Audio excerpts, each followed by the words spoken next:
Мага орустардын жаккан жери алар бөбөктөргө балдарына сонун мамиле кылат экен.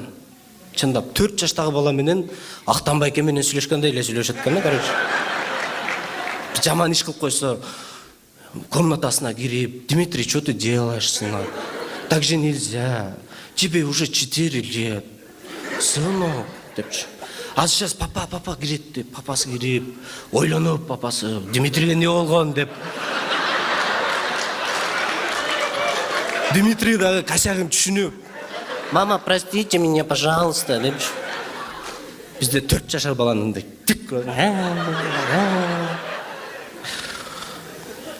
көрсө аларда материнский капитал деп коет экен. Ар бир экинчи төрөлгөн балага 630 000 рубль берет экен. Насага. Бизде апаң да үйдө эч нерсе кылбасаң, жөн эле отурсаң, да карап туруп сен пасояң десе туруп бетиңе тебет эле.